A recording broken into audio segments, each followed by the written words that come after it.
Ciao ragazzi, qui Marchettino e oggi immersi in questo salotto di lusso e comfort assoluto, cioè nella Maserati Levante GTS, se ve lo state chiedendo sì, arriverà una recensione.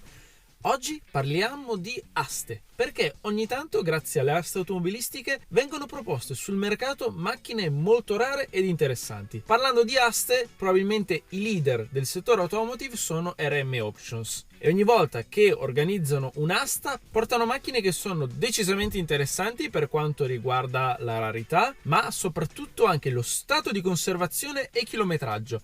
Infatti la scorsa settimana RM ha organizzato a Parigi un'asta offrendo sul mercato delle macchine che difficilmente possiamo vedere in giro, non solo per quanto la rarità, ma come vi ho appena detto per quanto riguarda anche lo stato di conservazione e chilometraggio. Insomma, ogni volta che RM organizza un'asta c'è da controllare tutti i lotti con l'acquolina alla bocca. E infatti nel video di oggi vi voglio parlare un po' delle macchine che reputo più interessanti e pazzesche che hanno portato all'asta di Parigi. Partiamo subito con una bomba, nonché l'anteprima di questo video. Stiamo parlando della Lamborghini Veneno Roadster. Questo esemplare qui, configurato nero opaco, ho avuto il piacere di vederlo la scorsa estate in Costa Azzurra. Che dire, la Lamborghini Veneno Roadster ha un fattore wow decisamente incredibile.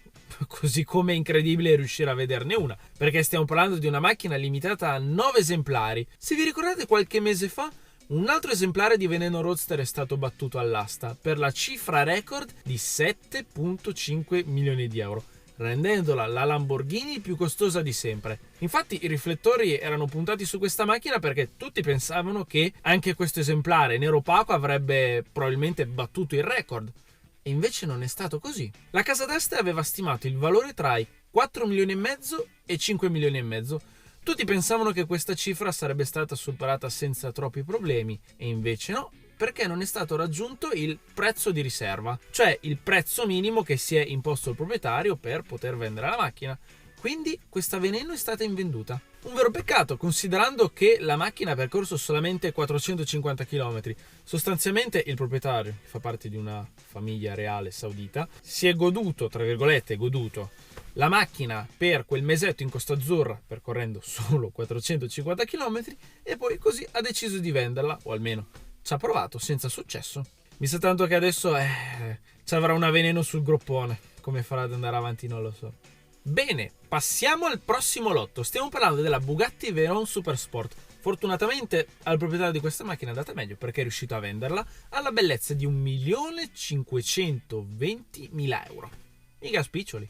Io penso che la Bugatti Veyron sia una delle macchine più incredibili di questo millennio, perché stiamo parlando di un concentrato di tecnologia, di ingegneria assolutamente all'avanguardia. È una macchina che per raggiungere quelle performance più di 15 anni fa ha sfidato le leggi della fisica, della gravità, creando un concentrato di tecnologia e ingegneria che tutt'oggi ha dell'incredibile. E qui stiamo parlando della Supersport, una versione ancora più potente, migliorata, con performance ancora più incredibili. Basti pensare che qui Bugatti ha preso la Veyron normale, spingendo ancora di più il limite dell'ingegneria delle performance, portandola a 1200 cavalli e una velocità massima limitata elettronicamente a 413 km/h. L'esemplare che vedete, bianca e blu, con anche i cerchi verniciati di blu, configurazione che a me piace veramente tanto, è un unico proprietario con solamente 4.000 km al suo attivo. Considerando l'importanza che ha questa macchina e le performance e la storia che c'è dietro, secondo me questa macchina tenderà ad aumentare notevolmente di valore in futuro. Quindi secondo me a comprarla adesso, metterla da parte come investimento, ovviamente per chi può permetterselo, secondo me è un acquisto molto interessante. Anche in virtù del fatto che stiamo parlando di una macchina prodotta in solamente 48 esemplari. Passiamo al prossimo lotto. Probabilmente questa è una delle creazioni più famose del tuner Gemballa. Stiamo parlando della Mirage GT. Infatti il preparatore tedesco ha messo le mani sulla famosa Porsche Carrera GT, creando questa edizione limitata in 25 esemplari. Beh, come potete vedere la configurazione fa molto calciatore. Infatti questa Mirage GT apparteneva a niente poco di meno che il famoso calciatore Eto'o. Come vi ho detto, 25 esemplari, ma questa macchina qui fa parte di una serie molto limitata a 3 esemplari con una configurazione alquanto vistosa. Il tuner Gemballa non si è limitato a fare solo degli stravolgimenti estetici, ma qui possiamo vedere anche degli aggiornamenti dal punto di vista della meccanica. Infatti, grazie ad un nuovo impianto di scarico che fa suonare quel V10 divinamente, le nuove prese d'aria e una nuova mappa, il V10 da 5.7 litri è stato portato a 670 cavalli e 630 Nm di coppia. RM stimava il valore di questa macchina tra le 775.000 euro e 885.000 euro. Il risultato? Anche questa invenduta. Diciamo che l'allestimento non ha aiutato più di tanto alla vendita della macchina. Passiamo ad una delle mie macchine preferite battuta a quest'asta.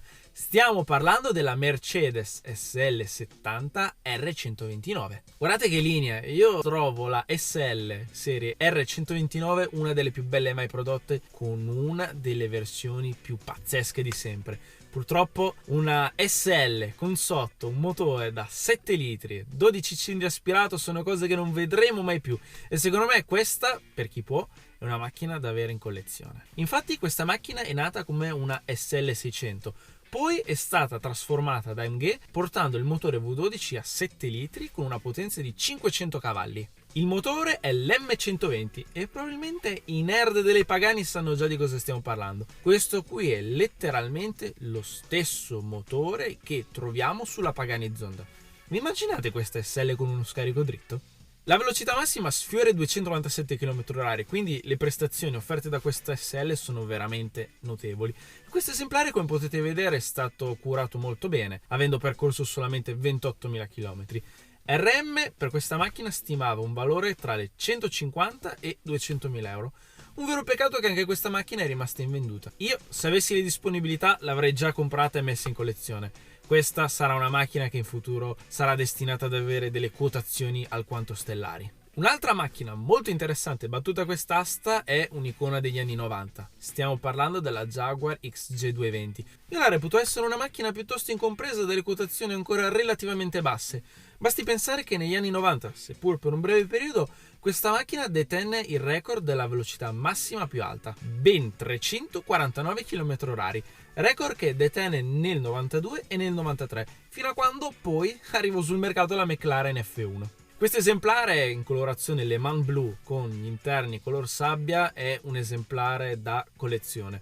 Purtroppo destinato a rimanere in collezioni private, quindi senza mai uscire allo scoperto e fare chilometri, perché stiamo parlando di una macchina con appena 850 km. Questo esemplare nella sua vita non è mai stato immatricolato e il nuovo fortunato proprietario se l'ha aggiudicata per 398.000 euro. Nell'ultimo video, parlando delle Super Station Wagon, sembra che in tanti avete apprezzato l'Alpina, e infatti anche qui vi voglio parlare di un'Alpina che è stata battuta in asta. Stiamo parlando dell'Alpina B12. Basata sulla 850 C6 E31, questa macchina all'epoca era una signora Gran Turismo. Solamente 57 esemplari prodotti, quindi potete capire che è una macchina molto rara. In asta è stata battuta a 265.000 euro, e che cosa si è portato a casa il nuovo acquirente? Beh, stiamo parlando di una serie 8 strapompata. Il V12 è stato alzato di cilindrata portandola a 5.7 litri, mentre la potenza passa da 375 a 416 cavalli, quanto basta per arrivare a ben 300 km/h. E beh, per me quel cambio a manuale con tutta la leva in radica è una vera chicca. Una macchina un po' incompresa e non molto conosciuta sul mercato è questa, la Spyker C8 La Violette. Io da sempre ho reputato Spyker come il Pagani olandese. Basta vedere gli interni di questa C8, sono estremamente curati, rifiniti, con anche un po' quello stile barocco che ci ricorda Pagani. Un vero peccato che questo marchio non è riuscito ad essere apprezzato sul mercato quanto Pagani. Stiamo parlando di una sportiva olandese ma con meccanica tedesca. Infatti dietro possiamo trovare un 4002 V8 aspirato di derivazione Audi. 400 cavalli e 1275 kg di peso vi fanno capire che il rapporto peso-potenza non è niente male. Sarei molto curioso di guidare una di queste. Un vero peccato non vederle in giro perché ne sono state prodotte veramente poche. Questo esemplare è stato venduto a ben 246.000 euro. Passando all'ultimo lotto, guardate che bella questa Ferrari testa rossa nera. In giro le vediamo quasi sempre rosse, devo dire che nero è un colore che calza molto bene a questo mito degli anni 80. non è neanche molto difficile trovare delle Testarossa sul mercato. Quindi perché vi voglio parlare di questa? Beh, ve ne parlo per le condizioni, perché guardatela, sembra nuova. Trovare macchine con più di 2-3 decenni sulle spalle in queste condizioni non è facile. Infatti questa macchina ha percorso solamente 9.700 km ed è stata battuta a 109.000 euro. Devo dire, RM quando si tratta di proporre sul mercato macchine particolari non delude mai e lascia sempre noi appassionati a bocca aperta. Voi, tra queste che vi ho elencato, quale vi piacerebbe portare a casa? Io ve l'ho già detto, potendo una SL70 con lo scarico dritto, ovviamente, sarebbe un sogno. Ragazzi, se vi è piaciuto questo video mettete like, iscrivetevi al canale se non avete ancora fatto e come sempre, grazie per la visione. Ciao!